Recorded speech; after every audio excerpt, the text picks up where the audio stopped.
right.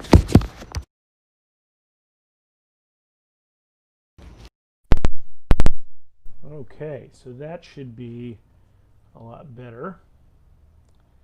Let's get our sound. Okay. Okay, so that should be a lot better. Okay, so here we go. Again, I want to thank you guys for joining us this evening, and hopefully you can all hear me now. We're going to be in Leviticus chapter 17. So what I'm going to do is I'm going to just kind of briefly talk about where we are in the book of Leviticus. For those of you who are just joining us, the book of Leviticus is kind of the priestly handbook that God gave to his people. Kind of the setting is God's people are camped. They're still camped at Mount Horeb. God is giving his law to Moses in kind of small snippets. The book of Leviticus began with kind of laying out the role of the priest and the sacrifices. It moved into kind of a discussion of some of the purity laws. We just recently talked about last week the Day of Atonement, which we talked about is kind of the center of the book of Leviticus, and some commentators think it is the center of all of the Old Testament law. And now we're going to get into the final section of the book of Leviticus, and that is a section called the Holiness Codes.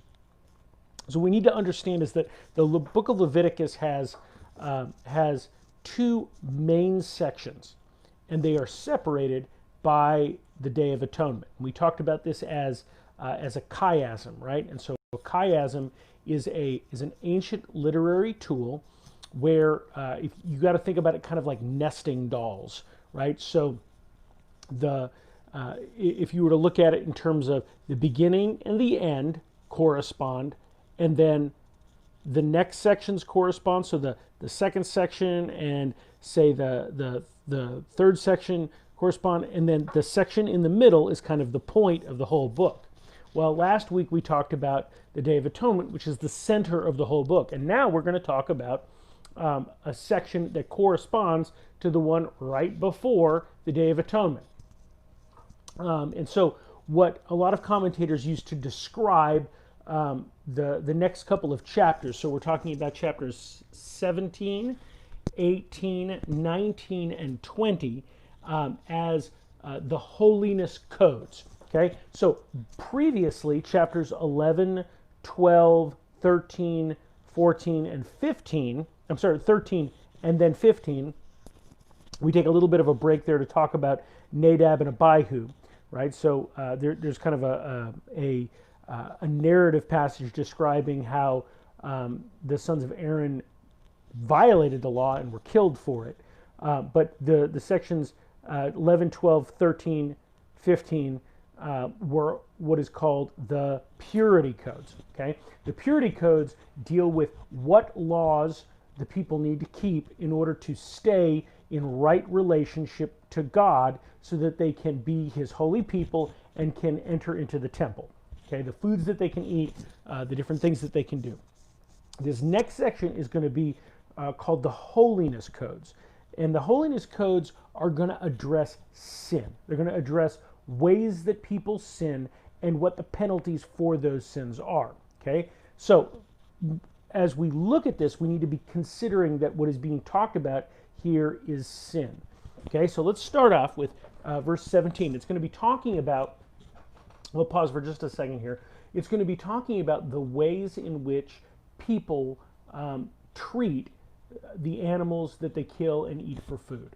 I can remember reading a really good book several years ago called The Omnivore's Dilemma, and it talked about, it was a really interesting story. A guy talked about his evolving relationship with food. Food is an incredibly important part of our culture, and so food is going to be an incredibly important part of God's code that he writes, right? And so in essence, God is writing into the code of the people, into the most intimate aspects of their life, his expectations for the way that they're going to interact. Now, one of the things that was interesting in the Omnivore's Dilemma was the author, a guy named Stephen Pollan, or Michael Pollan. He went through and examined, 3 different meals, a mass-produced factory meal, an organic meal, and a meal that he prepared all by himself. And there was this interesting byplay because as he went through and studied the food processes, he became a vegetarian. He couldn't stand the idea of killing animals, and so he didn't want to eat. I don't particularly, that doesn't resonate with me. I love eating animals too much in order to be a vegetarian, but I can understand it. But he changed during the last part of the book when he actually had to go out and hunt an animal, kill it, and eat it. And the act of hunting food for himself created this communion almost with the animal that he was killing, and it allowed him to be able to eat it in a way that that I guess didn't violate his sensibilities. And so there's an interesting thing that happens when we kill our own food.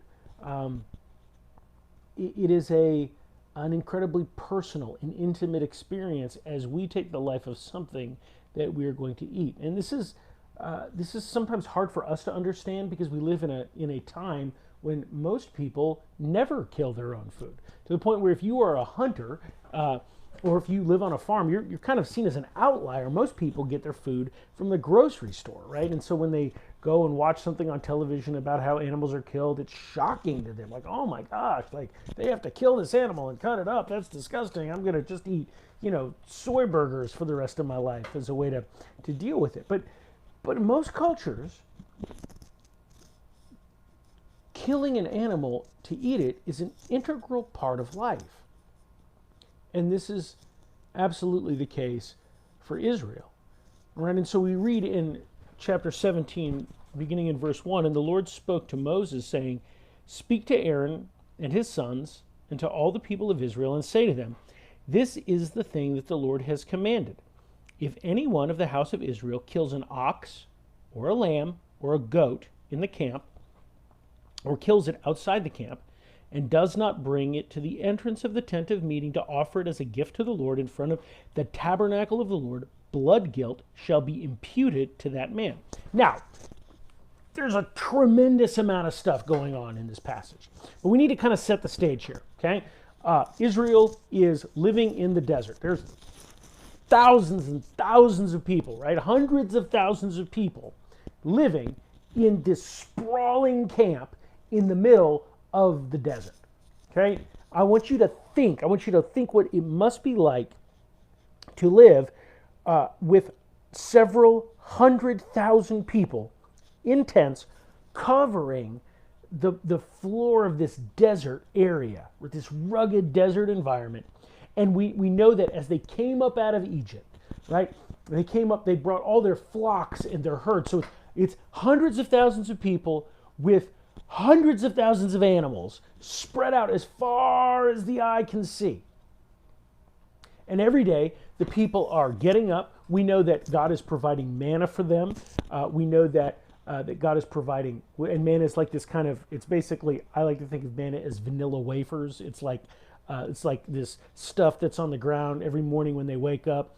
And it's sweet like honey, and it kind of is. It's like it has the consistency of coriander, but they can turn it into bread, and it's great. It's heavenly food, right? So, one of the we talked about a long time ago. One of the things that is indicative of human beings is these people that are eating heavenly food every day are like, oh, I'm so sick and tired of all this heavenly bread that I have to eat, right? And so God is giving them quail every morning. They can go out and pick up the quail and eat the quail, but they also have sheep and goats and cattle. Now, most of these are there as sacrificial offerings. These are there that God is providing them with something that they can sacrifice in order to be able to worship Him. But apparently, from time to time, the people get tired of eating quail and manna, and they want to eat something.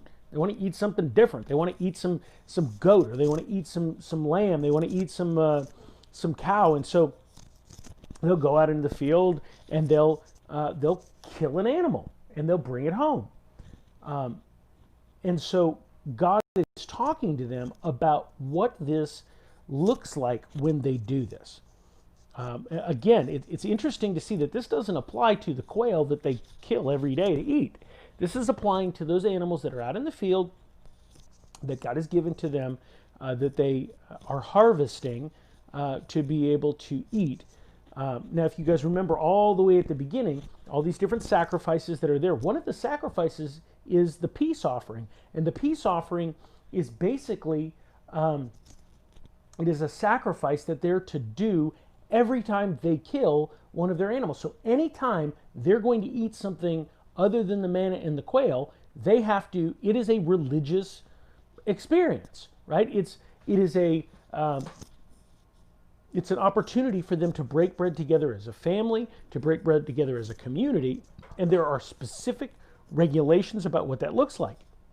They have to take that animal to the tent, and they have to sacrifice, they have to bring part of it, the blood of the animal, and they have to, well, gonna have a little issue here. Not sure what's going on. Hold on just a second.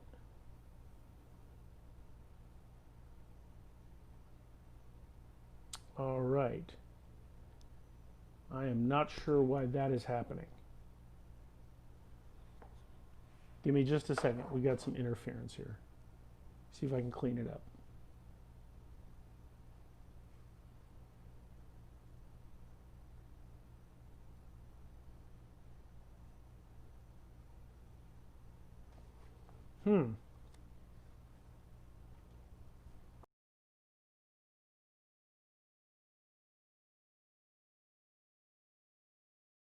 Second, guys.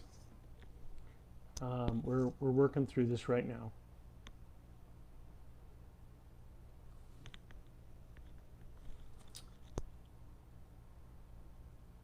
Just bear with me.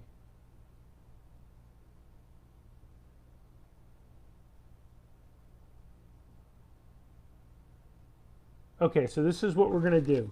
I am going to stop the live stream and I'm going to restart the live stream. Bear with me for a couple of minutes. We will restart this and hopefully our stream will be clear. So just give me a moment, okay?